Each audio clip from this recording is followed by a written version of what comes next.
It established our national government and our fundamental laws and guaranteed us certain basic rights more than 200 years ago. But has the U.S. Constitution become outdated?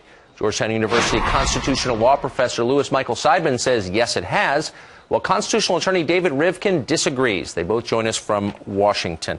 Professor Seidman, thanks for coming on. The Constitution is useful, it seems to me, because it guarantees us certain rights regardless of who's in power. Do you really think that we'd have the freedom of speech, for example, without the Bill of Rights? Tucker, first I want to say thank you so much for having me. In the last week, I've gotten over 1,000 abusive emails, many of them anti-Semitic, some of them threatening, and so it's really a pleasure to be able to have a conversation that's sensible and calm about this. So the basic idea is this. Americans don't like other people telling them what they have to believe just because those other people claim to be better than they are. So we wouldn't be happy being ruled by the French or the British or by the UN or by a bunch of fancy pants law professors. And there's no reason why we should be ruled by a very small number of people who've been dead for over 200 years, who didn't even represent the United States at the time they were alive, the majority. So with regard to free speech, of course we should have free speech. But we should have free speech because free speech is valuable. I know that. I've been taking advantage of it for the last few days. Here's an argument that's not a good argument for free speech.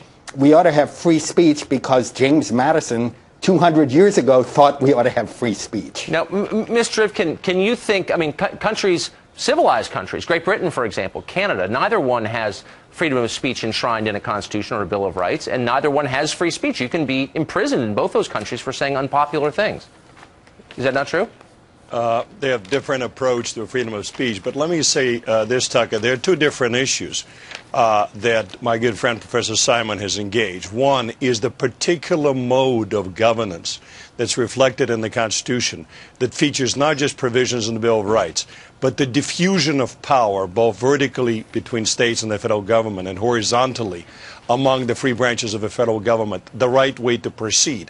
And let's stipulate that the framers created this diffusion of power because they believe that no matter how compelling the exigencies of a moment may be, the best way to protect individual liberty, frankly, is to have a very cramped, confined government. The second issue is the Constitution as it stands now embodies the perfect balance?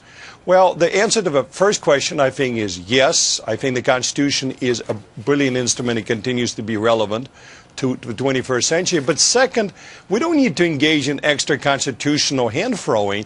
Article 5 of the Constitution provides for opportunities to amend it, both by specific amendments and constitutional convention. Yes. And we now have 27 amendments in the book. So I'm not sure why Professor Seidman does not understand the proposition the Constitution contains the processes, the procedures for its own amendments. Well, we don't have to say the heck of it. For its own Let's start from overthrow, scratch. in fact. Professor, very quickly, if you would, without a constitution, wouldn't each administration, each political administration, just make up the rules anew every time? No. Great Britain, Israel, New Zealand, they don't have written constitutions, and that's not the way they work.